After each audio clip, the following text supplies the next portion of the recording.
Hello बच्चों, कैसे हो आप लोग। मैं आशा करता हूं सारे बच्चे बहुत ही मस्त, जबरदस्त और ऑसम होंगे। ठीक है, ओके। अब देखो बच्चा, जो आज का हमारा टॉपिक है वो एक्चुअली मेरा जो टॉपिक था वो था इंसान, मनुष्य का कर्ण। मतलब एक इंसान है जिसका कान होता है, ठीक है, और कान के थ्रू वो सुनता है चीजें। ठीक है, तो ये वाला हमारा टॉपिक था। बट आज मैं सोच रहा हूँ थोड़ा सा आपको रिवाइज कराऊं। ठीक है, रिवाइज इसलिए करना जरूरी है क्योंकि बिना रिवाइज के चीज़ें बेहतर नहीं हो पा रही हैं। ठीक है, तो आज जो मेरा मोटिव है वो क्या है, रिवाइज करना। ठीक है, तो थोड़ा थोड़ा हम चीज़ों को जानेंगे। ठीक है, और बहुत ही मंद और आसान तरीके से जानेंगे। ठीक है, ओके। तो थोड़ा सा हम बैक में चलेंगे और बैक से फिर हम धीरे धीरे इधर मूव करेंगे। ठीक है, हाँ, ओके।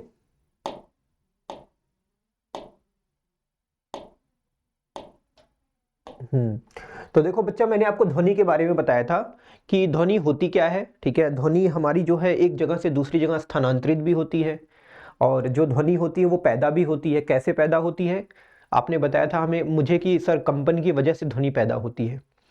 अच्छा, तो मतलब जहाँ पे कंपन होगा वहाँ पे ध्वनि होगी, सिंपल सी बात है।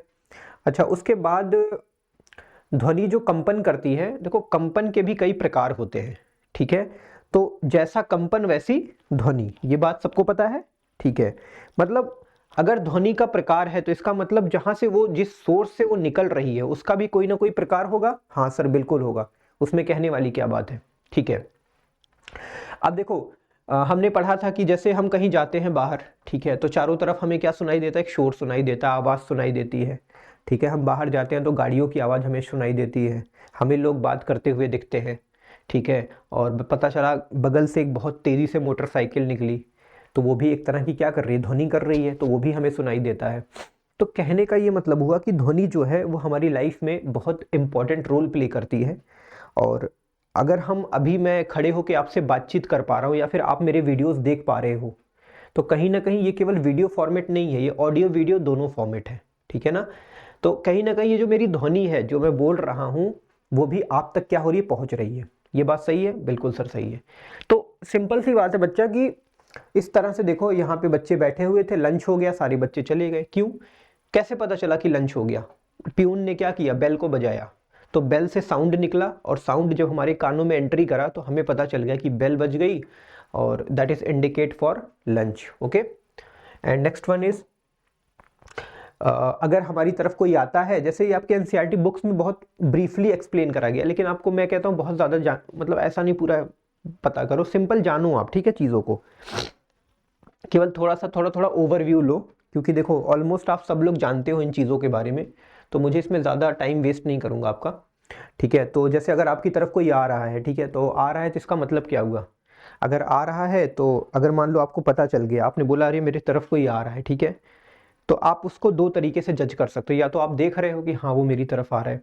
ठीक है, अगर आप नहीं देख रहे हो तो तब भी आपने क्या किया, जज कर लिया कि यार मेरी तरफ कोई आ रहा है, तो इसका मतलब क्या हुआ, इसका मतलब हुआ कि उस इंसान के पैरों की जो आवाज़ है बच्चा ना, उसकी वजह से आप जान पाए कि आपकी तरफ कोई आ रहा है। तो यहाँ भी साउंड क्या है, एक तरह का सेंसेस है जिसके थ्रू हम चीज़ों का पता करते हैं। ठीक है, ओके। उसके बाद हमने एक हाइड एंड सीक वाला गेम खेला होगा बचपन में, आपको पता होगा, जिसमें क्या होता है कि चलो मैं अपनी आंख बंद करता हूँ, आप लोग छुपो, मैं ढूंढूंगा। ठीक है, तो हमने क्या करा, हमने आंख बंद कर ली, उसके बाद लोग छुप गए, फिर पता चला हम ध्यान से सुन रहे हैं, कहीं आवाज़ तो नहीं आ रही, अचानक से पता चला कोने से आवाज़ आ रही थी, तो हमको पता चल गया कोई ना कोई बंदा है जो कोने में छुपा हुआ है, एक काम करते हैं चलो इसको पकड़ते हैं। ठीक है, तो आप कूद के गए उसको पकड़ने के लिए ना, हाँ, ओके, तो ये हो गया। उसके बाद होता है बच्चा, ध्वनि हमारे जीवन में एक महत्वपूर्ण भूमिका निभाती है, और आपको पता है ध्वनि एक ऐसा माध्यम है जिसके थ्रू हम क्या कर सकते हैं, एक दूसरे से बात कर सकते हैं। ठीक है, अगर हमें आपस में कम्युनिकेशन करना है तो कहीं ना कहीं ध्वनि क्या है, हमारी लाइफ में एक बहुत बड़ा रोल प्ले करती है। ठीक है, ओके। उसके बाद आपको पता है जो ध्वनि होती है वो क्या होती है, वो एक मतलब साउंड क्रिएट करती है। ठीक है, साउंड मतलब ध्वनि क्या है, साउंड ही तो है। ठीक है, तो कंपन की वजह से ध्वनि पैदा होती है, जिसके बारे में आपको पहले से बता चुका हूँ। तो यहाँ जो कंपित वस्तुएं होती है उनके द्वारा क्या क्रिएट होता है बच्चा, ध्वनि क्रिएट होती है। ठीक है, तो इसमें ज़्यादा टेंशन नहीं लेना है हमें। ठीक है। तो अगर कोई चीज देखिए, कोई कंपित वस्तु है तो कंपित वस्तु की वजह से क्या क्रिएट होता है बच्चा, ध्वनि क्रिएट होता है। ठीक है, मान लेता हूँ यहाँ पे एक ढोल रखी हुई है, बढ़िया सी ढोल। ठीक है, ढोल तो बजाते होगे आप लोग, हाँ सर बजाते हैं। तो अब क्या होगा, जब आप इस ढोल के ऊपर ऐसे हिट करोगे तो ढोल का जो ये जो तार होगा बच्चा ना, ये कंपित होगा यहीं पे अपनी पोजीशन पे। ठीक है, तो यहाँ से क्या निकलेगा, यहाँ से साउंड निकलेगा। ठीक है, तो मतलब यहाँ पे क्या हो रहा है, यहाँ पे हो रहा है आपका कंपन। ठीक है, और इस कंपन की वजह से क्या जनरेट हो रहा है, साउंड या फिर ध्वनि। तो कहीं ना कहीं साउंड, कंपन का सोर्स क्या हो गया, साउंड हो गया। ठीक है ना। ओके, उसके बाद देखो, इसमें हम ये चीज़ें पढ़ने वाले थे जिसके बारे में हमें नहीं ज़्यादा डिस्कस करना है। ठीक है, तो यहाँ पे जो पहला पॉइंट है मेरा कि ध्वनि कैसे उत्पन्न होती है, सबको मैंने बता दिया। पहला पॉइंट कि ध्वनि जो है मेरा वो कंपन की वजह से उत्पन्न होती है, तो इसमें कोई भी डाउट आपको नहीं होना चाहिए। किसी वस्तु की अपनी माध्य स्थिति के आगे या पीछे होने की गति को कंपन कहते हैं। कंपन का अगर मैं कोई डेफिनेशन आपसे पूछे कि यार बताओ कंपन क्या होता है, तो आप सिंपल बता दो कि कोई वस्तु है, उसको मैंने क्या किया, थोड़ा सा हिट कर दिया, तो वो क्या कर रही है, ऐसे ऐसे कर रही है वहीं पे, ऐसे ऐसे ऐसे ऐसे, तो ये कंपन हो गया। ठीक है, अब देखो जैसे ये हो गया। ठीक है, तो मेरा हाथ क्या कर रहा है, कंपन कर रहा है। अब इसकी जो ई वाली जो पोजीशन है बच्चा, ये माध्य स्थिति है, तो इसी माध्य स्थिति के इधर उधर क्या कर रहा है, ये कंपन कर रहा है। और जब ये कंपन करेगा तो यहाँ से क्या निकलेगी सर, ध्वनि निकलेगी, साउंड निकलेगा। समझ रहे हो कि नहीं समझ रहे हो, बिल्कुल। तो कंपन जो होता है या फिर वाइब्रेशन जो होता है, सबसे मुख्य कारण होता है किसी ध्वनि को मतलब पैदा करने के लिए। ठीक है, उसके बाद आता है बच्चा, कुछ स्थितियों में यह कंपन आसानी से दिख जाता है। जैसे अगर बड़े बड़े कंपन होते हैं, जैसे ये वाला एग्जांपल जो मैंने आपको बताया, आप कहीं बाहर जाते होगे, जैसे रबड़ को आप देखो। ठीक है, जैसे एग्जांपल में एग्जांपल में क्या बताऊं आपको, एग्जाम्पल में क्या बताऊं, एग्जाम्पल आप लोग बहुत जानते होंगे। जैसे यही इसी को ले लो ना, आपको कोई पत्ती है, आपने क्या किया, इसको खींच के छोड़ दिया, फिर वो अपनी ही माध्य स्थिति में इधर उधर क्या कर रही है, मूव कर रही है या फिर गति कर रही है, तो उसी को हम क्या बोलते हैं, कंपन कहते हैं। ठीक है, कुछ स्थितियों में यह कंपन आसानी से दिख जाता है। जैसे बड़ी चीज है तो उसमें आपको ऐसे ऐसे करते हुए दिख जाएगा। जैसे अगर मैं आपको बताऊं, ठंड में आपने देखा होगा, जब हमें ठंडी लगती है तो हमारी बॉडी कांपती है। ठीक है, तो वो जो कांपना होता है बच्चा ना, वो हमें दिखता है। ठीक है, लेकिन कुछ केसेस में ये जो कांपना होता है हमें नहीं दिखता। तो जैसे ढोल हो गई। ठीक है, ढोल को अगर आप बजाते हो तो क्या उसका जो पत्ती है वो दिखती है कांप रही है, नहीं दिखती। आपको लगता है हाँ ठीक है यार, उसके ऊपर पड़ गया। ठीक है, तो वो कांपती है, तो वो चीज़ हमें नहीं दिखती है। जैसे आप वायलिन ले लो, गिटार ले लो। ठीक है, गिटार से हम लोग क्या करते हैं, म्यूजिक क्रिएट करते हैं ना, तो वहाँ भी आप लोग अंगूठे से उसको कंपन तो करवाते हो, लेकिन वो कंपन एक्चुअल में हमें दिखता नहीं है, लेकिन होता है कंपन। तो ऐसे केस में हम कह सकते हैं कुछ कंपन हमें दिखता है और कुछ कंपन हमें नहीं दिखता है। ठीक है, ओके। उसके बाद अब देखो, यहाँ गिटार का एग्जाम्पल मैंने आपको पहले से ही बता दिया। तो गिटार जो होता है मेरा, वो क्या है, कंपन का एक बहुत अच्छा एग्जाम्पल है।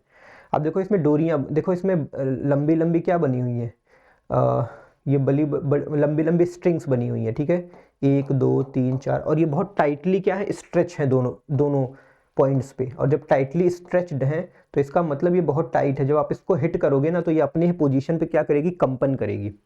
ठीक है, और जब कंपन करेगी तो ऑब्वियस भाई साउंड तो जनरेट होगा ही होगा, उसमें कोई डाउट ही नहीं है। ठीक है, ओके।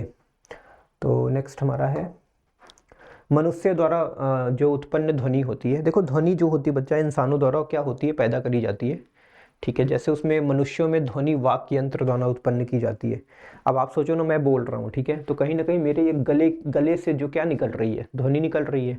अब कहीं ना कहीं कोई एक्टिविटी तो मैं कर रहा हूँ जिसकी वजह से यहाँ पे कंपन क्रिएट हो रहा है, और जब उस कंपन को क्रिएट मैं कर रहा हूँ तो उसकी वजह से क्या पैदा हो रहा है, ध्वनि पैदा हो रहा है। ठीक है, तो इसमें भी कोई आपको डाउट नहीं होना चाहिए।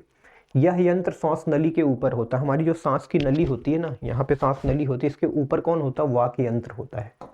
ठीक है, और यहीं से जो इंसान जो है क्या क्या उत्पन्न करता है बच्चा, ध्वनि उत्पन्न करता है। ठीक है, उसके बाद कंठ के आर पार 2 वाक तंतु होते हैं, इस प्रकार तनित होते हैं कि उनके बीच वायु निकलने के लिए एक झिर्री बनी होती है। ठीक है, अब देखो ये चीज मैं आपको दिखाता हूँ, हाँ 1 मिनट रुको। ठीक है, तो ये हो गया वोकल कॉर्ड। ठीक है, ये आपके यहाँ का फिगर है। ठीक है, आप जब मुंह खोलोगे तो आपके यहाँ जहाँ से ध्वनि उत्पन्न होती है वहाँ का फिगर है। ठीक है, तो ये जो आपका है ये ट्रैकिया है, ट्रैकिया होते विंड पाइप, ठीक है, हवा की एक पाइप होती है वो यहाँ से यहाँ तक होती है, ठीक है, और वहीं पे उसका जो ऊपर वाला पोर्शन होता है वहीं पे ये स्थित होता है। क्या है ये? वाक् यंत्र है, ठीक है। इसके ऊपर वाला जो परत होती है इसको हम वोकल कॉर्ड्स बोलते हैं, ठीक है। इसके जस्ट फ्रंट में जो ये लटकी हुई संरचना इसको हमने क्या बोला? कार्टिलेज बोला।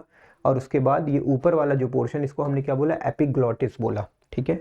तो इन सबके कॉम्बिनेशन से हम क्या करते हैं? ध्वनि उत्पन्न करते हैं, ठीक है। और ये जो ध्वनि होती है बच्चा ना, यही क्या करती है? इसी के थ्रू हम संवाद करते हैं और यही हमारी लाइफ में क्या है? एक बहुत इंपॉर्टेंट रोल प्ले करती है। ओके, ठीक है, नेक्स्ट। अच्छा, इसी में था ना। तो अब जब फेफड़े वायु को बलपूर्वक झिर्री से बाहर निकालते हैं तो वाक तंतु कंपित होते हैं और ध्वनि उत्पन्न होती है। अब देखो हमारा फेफड़ा है यहाँ पे, ठीक है। अब फेफड़े से क्या होती है? एयर निकलती है, ठीक है। क्यों? हम सांस लेते हैं ना, और जब हम फेफड़े से एक प्रेशर जनरेट करते हैं तो उस प्रेशर की वजह से अंदर से एक हवा निकलती है, और वो जो हवा होती है ना वो क्या होती है? एक फोर्सफुली, मतलब एक बलपूर्वक क्या करती है? वाक तंतु को कंपित करती है। तो जो हमारा वाक तंतु है यहाँ पे उसको क्या करेगी? कंपित कर देगी। जो फेफड़े में से हवा निकलती है वो वाक तंतु को कंपित करती है, और उसकी वजह से क्या जनरेट होता है? ध्वनि जनरेट होती है, ठीक है। एक आवाज़ पैदा होती है, और उस आवाज़ के पैदा होने से हम जब बोलते हैं तो हमारे मुंह से क्या निकलता है? आवाज़ निकलता है, ठीक है। ओके, उसके बाद ये मैंने बता दिया। हाँ, ध्वनि का संचरण। आपको पता है कि ध्वनि के संचरण के लिए माध्यम की आवश्यकता होती है, ये बात सबको पता है, बिल्कुल। तो देखो बच्चा, जो ध्वनि होती है ना, अगर उसके पास माध्यम नहीं है तो वो संचरित हो ही नहीं सकती। संचरित होने का मतलब एक जगह से दूसरी जगह नहीं जा सकती, ठीक है। तो कहने का क्या मतलब है कि अगर आपके जैसे मैं बोल रहा हूँ, ठीक है, तो कहीं ना कहीं आपके और मेरे बीच एक टेक्निकल सपोर्ट है जो मेरी ध्वनि को आप तक ट्रांसफ़र कर रहा है, ट्रांसमिट कर रहा है। एक डिवाइस है, एक मीडियम है जिसकी वजह से चीज़ें आप तक पहुंच पा रही हैं। लेकिन सोच के देखो, अगर ये मीडियम ना हो तो सर बहुत मुश्किल है, ठीक है। तो वैसे ही जैसे आप मेरे सामने, मान लो अभी तो कैमरे पे आप देख रहे हो मेरे को, लेकिन अगर आप अपने YouTube चैनल पे देख रहे हो, लेकिन अगर आप मेरे सामने खड़े हो जाओगे ना और मैं आपसे बात करूंगा तब भी आपको चीज़ें सुनाई देंगी। इसका मतलब ये हुआ कि बच्चा, जो ध्वनि होती है ना वो मेरे से आप तक पहुंच रही है। कैसे? बीच में जो हवा है उसकी वजह से, ठीक है। अब मैं आपको बताता हूँ, अगर ये हवा ना हो ना तो मैं आपको बताऊँ ध्वनि संचरित हो ही नहीं पाएगी। मतलब अगर निर्वात क्रिएट कर दिया जाए, निर्वात का मतलब जहाँ पे हवा नहीं होती है। जैसे मान लो ये कमरा है पूरा, ठीक है, इस कमरे में मैंने क्या किया? इसको आउट ऑफ एयर कर दिया, मतलब यहाँ पे वैक्यूम क्रिएट कर दिया। वैक्यूम वो होता है जहाँ पे हवा नहीं होती। तो मैं आपको बताऊँ, गारंटी दे सकता हूँ, हम और आप अगर इसी कमरे में खड़े रहेंगे ना तो मैं कुछ बोलूँगा तो आप सुन नहीं पाओगे। क्यों? क्योंकि हमारे बीच कोई माध्यम है ही नहीं। तो वही सिंपल पहला स्टेप ये क्या बोल रहे हैं कि जब प्रकाश है, प्रकाश के विपरीत ध्वनि को संचरण हेतु माध्यम की आवश्यकता होती है, ठीक है। अच्छा, अब देखो यहाँ पे दूसरा पॉइंट जो मैंने अभी अभी क्लियर किया कि ध्वनि निर्वात में संचरित नहीं हो सकती। पहला पॉइंट मैंने क्लियर कर दिया। तीसरा पॉइंट क्या बोलता है? अतः कंपायमान वस्तुएं ध्वनि उत्पन्न व संचारित कर सकती हैं। तो जो चीज़ें कंपित करती हैं, कंपायमान होती हैं, वही क्या कर सकती हैं? वही ध्वनि को उत्पन्न भी कर सकती हैं और संचारित भी कर सकती हैं, ठीक है। अब जैसे मैं आपको बताता हूँ, जैसे मैंने कुछ बोला, ठीक है, तो जैसे मेरी ध्वनि निकली तो ये क्या कर रही है ना, जो एयर है ना, एयर के जो छोटे छोटे कण हैं उनको भी कंपित कर रही है। अब फिर पास वाली, अब इसके बगल वाली जो कण है वो भी कंपित हो गए, फिर कंपित हो गए, फिर कंपित हो गए, फिर कंपित हो गए। इस तरह से कंपित होते होते होते होते आपके कान तक पहुंच जाता है, और वही कण कंपित होकर आपके कान का जो पर्दा होता है उस पर हिट करते हैं। जैसे ढोल का पर्दा नहीं होता, ढोल का जो वो होता है, वैसे हमारे कान का उस पर हिट करते हैं तो हमें चीज़ें सुनाई देती हैं। और वो जो पर्दा होता है बच्चा ना, उस पर जब ये कण जो है हिट करते हैं तो कंपन क्रिएट होता है। कहाँ पे? हमारे पर्दे पे। तो वही चीज़ जो है हमको सुनाई दे देती है। समझ रहे हो कि नहीं? मोटा मोटी बता रहा हूँ, ठीक है। हाँ, अब देखो, जो ध्वनि बच्चा होती है, मैंने आपको बताया था कि वो 3 माध्यम में फ्लो हो सकती है, मतलब चल सकती है। तो पहला माध्यम आपका क्या है? द्रव है। दूसरा माध्यम क्या है? ठोस है। तीसरा माध्यम क्या है? वायु है। तो ये जो 3 माध्यम है ना, इसमें क्या होती है? हमारी ध्वनि चल सकती है। तो ये हो गया। अब देखो, ध्वनि की जो गति होती है सबसे ज़्यादा किस में होती है? ठोस में होती है। अगर कोई आपसे पूछे कि ध्वनि की जो गति है वो सबसे ज़्यादा किस माध्यम में होती है, तो आप कहोगे कि सर ठोस में सबसे ज़्यादा होती है, उसके बाद द्रव में होती है, फिर गैस में होती है, ठीक है। समझ रहे हो कि नहीं समझ रहे हो? और सबसे कम वायु में होती है। तो कहीं ना कहीं अगर संचरित होने की सीरीज में बोलूँ तो ठोस में जो मेरा ध्वनि की चाल है वो क्या होगी, सबसे ज़्यादा होगी। ठोस से कम किस में होगी बच्चा, लिक्विड में होगी, जिसको हम द्रव बोलते हैं, ठीक है। और द्रव से कम किस में होगी, गैस में होगी, ठीक है। तो ये वाली चीज़ आप अपने दिमाग में सेट करके रखना, ठीक है, ये इंपॉर्टेंट है, ये पूछ भी सकता है, तो आप इसको याद रखना। ओके, नेक्स्ट है, देखो अब कंपन की बात करता हूं मैं। देखो कंपन जो होता है बच्चा, कंपन में आपको पता है 3 टर्म्स यूज होते हैं। एक आपका कंपन में आयाम यूज होता है, एक आवर्तकाल यूज होता है, एक आवृत्ति यूज होती है, ठीक है। और आवृत्ति, तो सबसे पहले आवृत्ति को जानते हैं हम। क्या लिखा है, प्रति सेकंड होने वाले दोलनों की संख्या को क्या बोलते हैं, आवृत्ति कहते हैं। मतलब एक सेकंड में जितना दोलन होता है उसकी जो संख्या होती है उसको हम क्या बोलते हैं बच्चा, आवृत्ति या फ्रीक्वेंसी बोलते हैं, ठीक है। ओके, उसके बाद जो आवृत्ति होती है बच्चा ना, उसको हम नापते किस में है, हर्ट्ज में नापते हैं, ये इसका मात्रक है। अब जैसे हर चीज़ का कोई ना कोई मात्रक होता है, जैसे जो वेट होता है उसका मात्रक किलोग्राम होता है, ठीक है। लंबाई का मात्रक मीटर होता है, और वॉल्यूम का मात्रक मीटर क्यूब होता है, एरिया का मात्रक मीटर स्क्वायर होता है। तो वैसे ही आवृत्ति का जो है मात्रक क्या होता है बता, हर्ट्ज होता है, ठीक है। ये दिमाग में अपने सेट करके रखना। ओके, अब देखो आवृत्ति और आयाम किसी भी ध्वनि के 2 महत्वपूर्ण गुण हैं, ठीक है। अगर आप बात करूं मैं तो आवृत्ति और आयाम यही जो है 2 चीज़ें ऐसी हैं जो किसी ध्वनि के बहुत ज़्यादा महत्वपूर्ण गुण होते हैं। यही दोनों डिसाइड करते हैं कि ध्वनि बहुत तेज होगी या धीमे होगी या कान में लगने वाली होगी। कान में लगने का मतलब तीक्ष्ण नहीं होता, अरे यार इतना तेज मत बोलो, दर्द हो जाता है कान में, ऐसे लोग बोलते नहीं है, तो वो तीक्ष्ण ध्वनि होती है, ठीक है। अच्छा, ये जो ध्वनि के प्रकार हैं वो किसके ऊपर डिपेंड करते हैं, वो ये जो आवृत्ति और आयाम है ना, इन्हीं के ऊपर डिपेंड करते हैं, ठीक है। अगर आवृत्ति या आयाम जैसा होगा वैसे ही ध्वनि आपको सुनाई देगी, ठीक है। हो सकता है बहुत तेज सुनाई दे, तो उसके लिए कौन रिस्पॉन्सिबल है, आवृत्ति या आयाम। हो सकता है बहुत धीरे सुनाई दे, तो उसके लिए कौन रिस्पॉन्सिबल है, आवृत्ति और आयाम, ठीक है। समझ में आ रहा है, ओके। अब देखो, तो इसी के आधार पर हम क्या कर सकते हैं, इनके गुणों में भेद करते हैं, ठीक है। अब जैसे यहाँ पे एक फिगर आपका बना हुआ है, अगर आप नोटिस करो तो इस फिगर में आप देखो कि यहाँ जो बच्चा यहाँ से चीज़ है ना ऐसे ऐसे हो रही है, मतलब ध्वनि की बात मैं करता हूँ। ऐसे मान लेता हूँ ये मैंने बनाया, अब मैंने इसको खींच के छोड़ दिया तो ये इधर गया एक बार, फिर एक बार इधर आया, फिर एक बार इधर गया। तो अब इसी को अगर मैं ग्राफ के फॉर्म में बनाऊँ तो वो ऐसे बन जाएगा, ठीक है। अब इसको आप आगे भी बढ़ा सकते हो, ठीक है, ऐसे ऐसे, ठीक है। समझ में आ रहा है, हाँ। तो देखो यहाँ पे अगर आप नोटिस करो तो ये वाला जो मैक्सिमम दूरी है इसको हम क्या बोलते हैं, आयाम बोलते हैं, ठीक है। ठीक है, क्या बोलते हैं बच्चा, आयाम बोलते हैं, ठीक है। दोलन की बात करूं तो देखो यहाँ गया, फिर यहाँ आया और फिर यहाँ आ गया, तो इसने एक दोलन पूरा कर लिया। अब एक दोलन हुआ तो अब यहाँ आवृत्ति को देखो, एक सेकंड में जितने दोलन होते हैं उसी को हम क्या बोलते हैं, आवृत्ति बोलते हैं, ठीक है। क्या बोलते हैं, आवृत्ति बोलते हैं। और आयाम क्या हो गया, ये वाला जो डिस्टेंस है मैक्सिमम, इसको हम आयाम बोलते हैं, ठीक है। चलो आगे।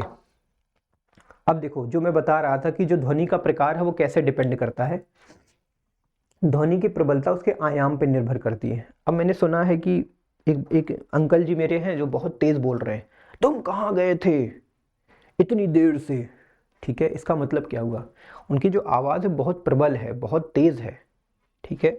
पतली नहीं है, बहुत तेज है, मतलब सब बाई गॉड सब लोग, जैसे शेर नहीं बोलता, शेर दहाड़ता है, जैसे अरे ट्रक की आवाज़ सुन लो, ट्रक जैसे ही हॉर्न करता बाई गॉड पूरा का पूरा जो आपका रोड होता है, ठीक है, इतना तेज़ आवाज़ करता है, ठीक है। तो इतना तेज़ आवाज़ क्यों किया, तो इसका मतलब क्या हुआ, इसका मतलब हुआ कि जो ध्वनि उत्पन्न हुई उसका जो आयाम था वो बहुत ज़्यादा था।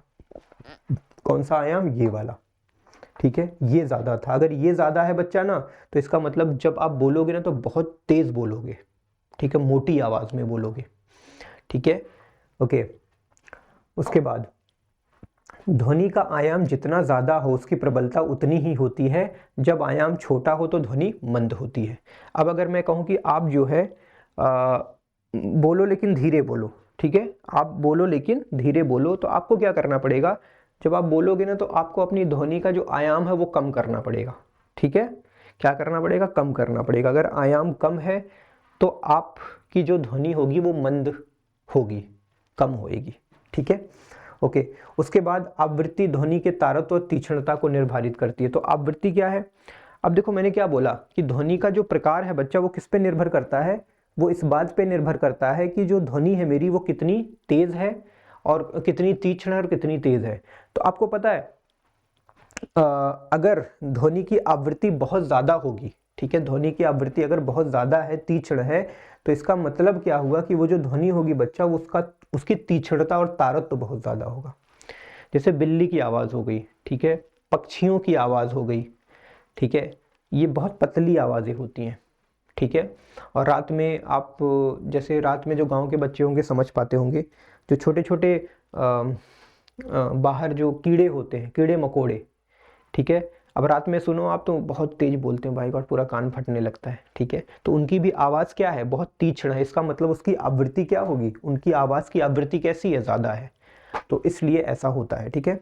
उसके बाद यदि कंपन की आवृत्ति ज़्यादा हो तो ध्वनि उतनी ही तीक्ष्ण होती है, यदि आवृत्ति कम हो तो उसका तारतम्य क्या होता है, कम होता है, ठीक है।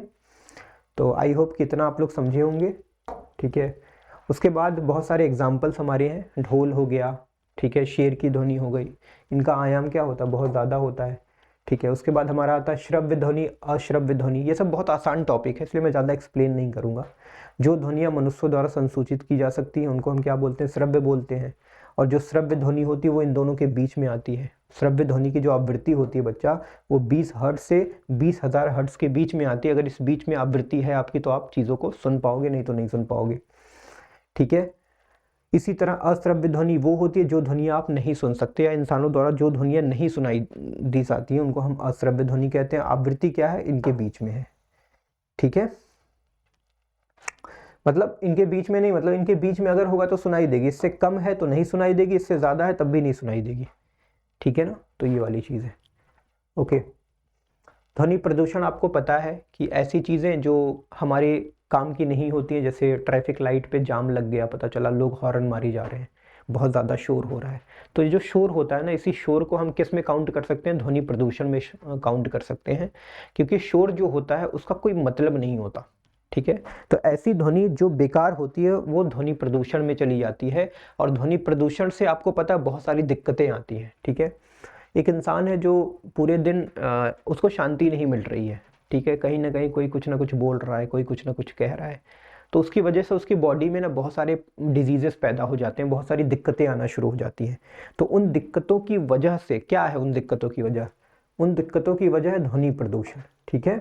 बेसिकली होता क्या है, नहीं बोलते यार मेरे को शांति चाहिए, ऐसे लोग नहीं बोलते, क्यों, क्योंकि वो शोर से बहुत ज़्यादा थक चुके होते हैं, ठीक है, और वो बहुत मेंटली हरास हो चुके होते हैं, तो ऐसे केस में वो शांति की तलाश करते हैं, क्योंकि वो ध्वनि प्रदूषण की वजह से परेशान हो जाते हैं।